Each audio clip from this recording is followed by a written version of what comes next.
Welcome to Let's Talk Podcast.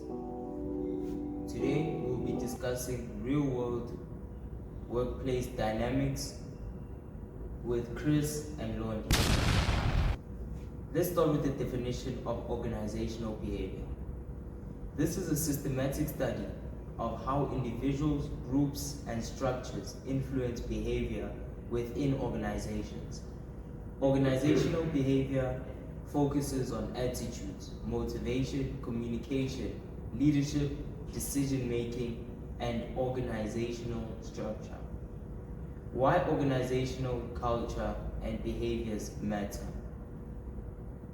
This improves employee performance, supports effective leadership, encourages teamwork and collaboration, drives organizational change, and boosts organizational effectiveness.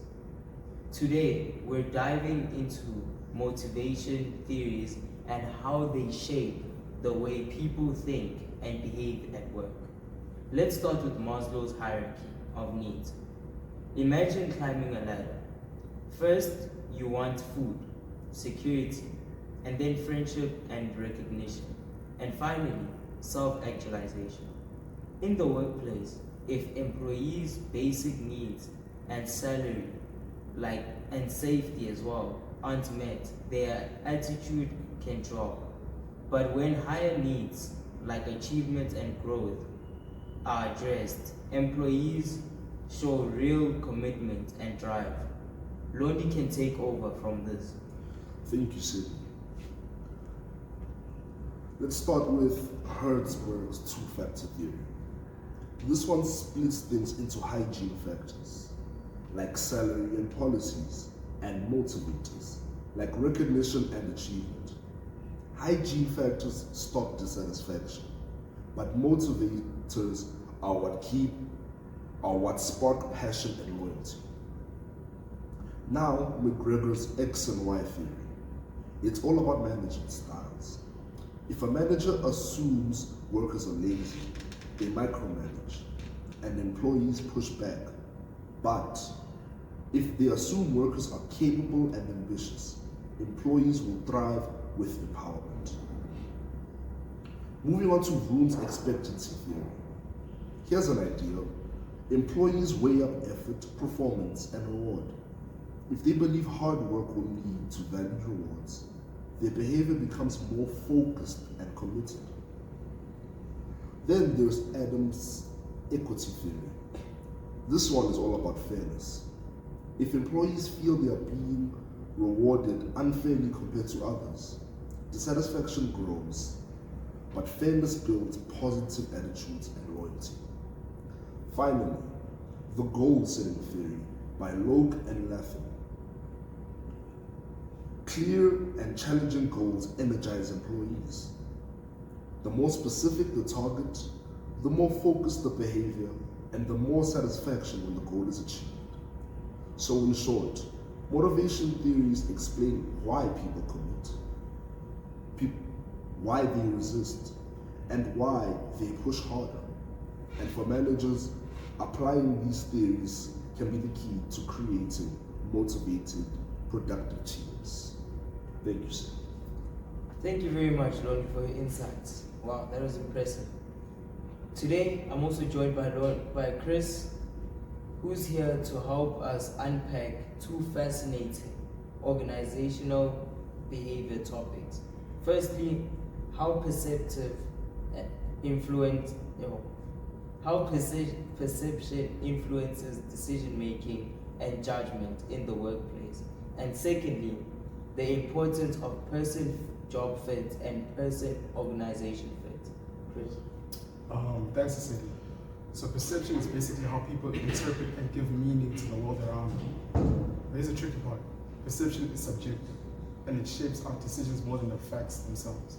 For example, imagine a manager choosing someone to lead a project. They might pick the loudest, most outspoken team member, assuming that confidence equals competence. But another quieter employee might actually be the most capable.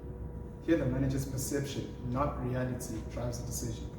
This happens because biases like the halo effect, where one positive trait overshadows everything else, or stereotyping, where assumptions are made about people based on gender, age, or background.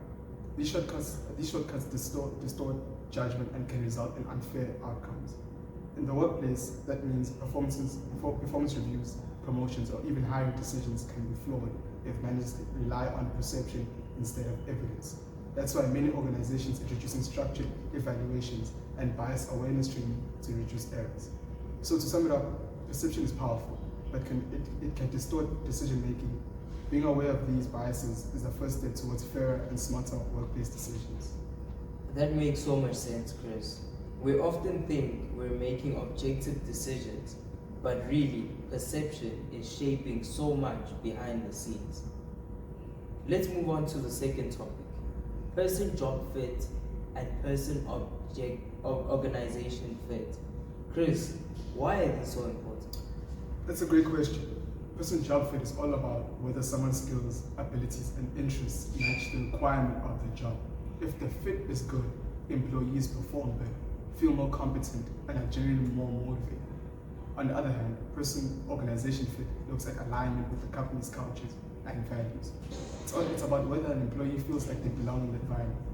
For example, if someone values creativity but works in a company that only rewards speed and routine, they'll feel disconnected even if they are a great fit for the job itself. When both kinds of fit are strong, employees are not only productive but also satisfied and committed. But when the fit is missing, say someone is good at the job but doesn't click with the organization culture, it often leads to disengagement or even resignation. That's why many companies focus on recruitment, onboarding, and career development strategies that emphasize both skills match and cultural match. In short, person job fit drives performance, and person organization fit drives long-term satisfaction, retention.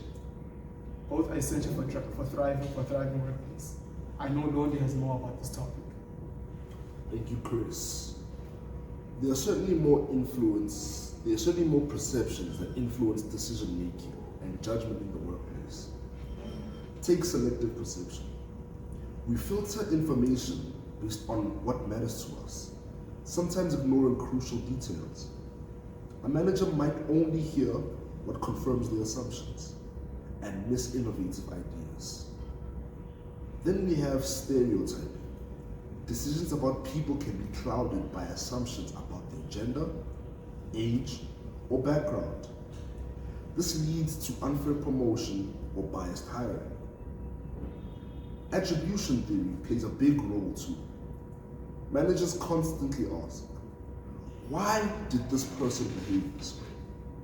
If an employee is late, it is because they are lazy or because their train broke down. That judgment will guide how the manager responds. Next, there is contrast effect. A candidate might look weaker or stronger simply because of who they are being compared to. This distorts fair evaluation. And let's not forget about projection bias, assuming others think the way we do. For instance, a manager who loves bonuses might think everybody is motivated by money, ignoring those who value recognition more. Finally, perceptual defense. Blocking out information that doesn't fit our beliefs. A leader might dismiss complaints because they themselves see it as fair, even when the reality is different. So what does this mean? Perception errors affect recruitment, performance reviews, promotion, and teamwork. Awareness is the first step. When managers recognize their own biases, they can make fairer, smarter decisions. And that in turn creates a more inclusive and effective workplace. That's a great way to put it. Performance and belonging go hand in hand. Chris, Londi, thank you so much for sharing your insights and joining me today. And thank you to our listeners for tuning in to Let's Talk Podcast. Everything HR for HR about HR. Until next time, remember, how we see others and how we fit where we work can change everything. Thank you.